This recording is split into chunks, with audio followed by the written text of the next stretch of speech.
Hey, what's up everybody? Today we're going to do a fun experiment. We're going to see which snaps first, my fishing rod or my fishing line. Welcome back. If you're new to the channel, this is Suburban Adventures, our family's outdoor adventure channel. I got my fishing rod here. I got 30-pound monofilament line, and I am going to test various items from my garage in a getting progressively heavier, and see which holds longer, the fishing line or my fishing pole. So this fishing pole is it's 6 foot. You can put anywhere from 6 to 12 pounds. So it's a medium action. It says right there, medium action on it. Just a typical fishing rod that you might use. And I wanted to see, what the amount would be that would finally cause it to snap, or maybe the line will snap first. So what I'm going to do is I'm going to put my fish scale on various items from my garage to see how much they weigh. And then I'm going to try and lift them here with my fishing pole. So let's get started. First item I'm going to test is this pogo stick. I'm going to put it on the scale first and show you how much it weighs before I see if I can hook it onto my fishing pole.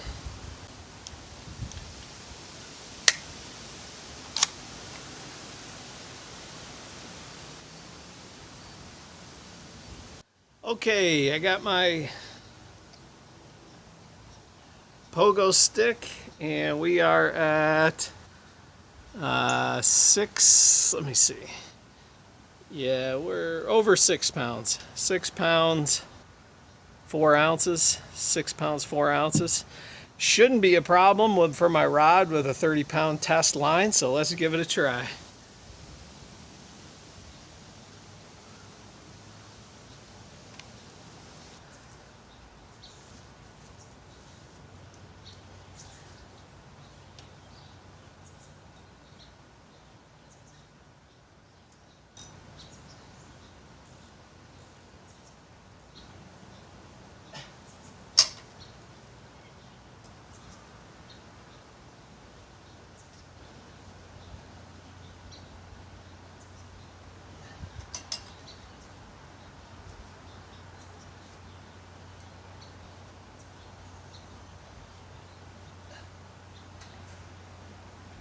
Oh! Oh! Oh!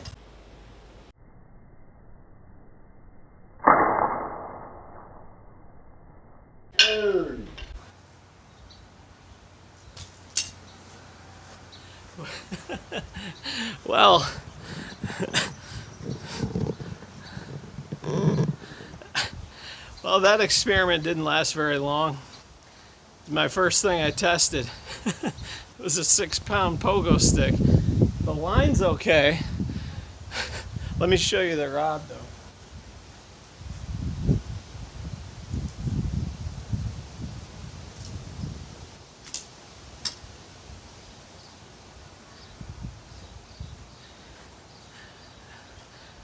Snapped right in half. I'm looking at this. I don't know. I'm not overly impressed with this. I had to move locations. My son came to the backyard with a couple of the neighborhood boys and wanted to do some swimming, so I had to find a little bit quieter place. So as I was mentioning, just for full disclosure, the reason I used this rod is because I had broken the tip off of it a couple weeks ago in an earlier video. If you missed that, you can check that out up there. And I didn't know, I didn't know if something had happened to the rod tip, if I had gotten it stuck in the back of my truck or something, because what broke it was I was just trying to get my line unsnagged and I was just jerking it real quick, and then I looked down and the tip of it was busted, but I didn't know if I had weakened it somehow or something. And in that video I did mention that last year on my nice rod I actually slammed it in the door of the truck when I was taking it out, and that snapped the tip off. So I wanted to just experiment, and now this rod is one of the rods that Temu sent me. And about probably 2 or 3 months ago, I did an unboxing of all this fishing gear. And this is a company called Sugalang, and they do sell Sugalang on Amazon. I've seen them on Amazon before. And like I said, it's just a typical regular medium action fishing rod that should have held up to 6 pounds. So you saw on that scale, right, it was a 6 pounds was all that pogo stick was. I mean, it's not uncommon to catch a 6 pound bass. I don't think I've ever caught a 6 pound bass. The closest I've ever caught is close to 4. But you know, if I was using that rod when I'm out in the river and trying to pull in a 4 pound, 4.5, 5 pound bass, it would have snapped like a twig. So I did not think that it was going to be right away like that.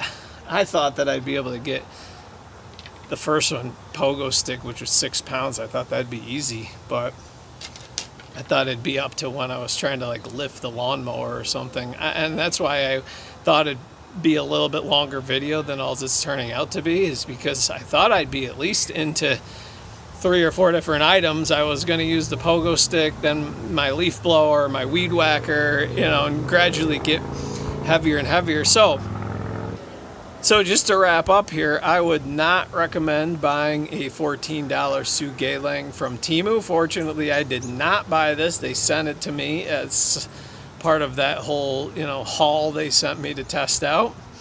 I would be very wary of buying a $14 Sugalang rod. I think there's probably decent rods that you can get out there from like Zebco or actual, you know, Akama or some of those other companies that would probably hold more than this. But be prepared to lose that 6 pound bass if you're going to use this Sugalang rod. Anyway, I was hoping this was going to be a little bit longer and I could test out multiple things, but it is what it is. It also was a nice follow-up to let you know how long and how well some of this Temu gear holds up. The rod, not so much. So anyway, you can check out more fishing videos there. You can subscribe there. Remember, get out and explore no matter where you live. We'll see you next time.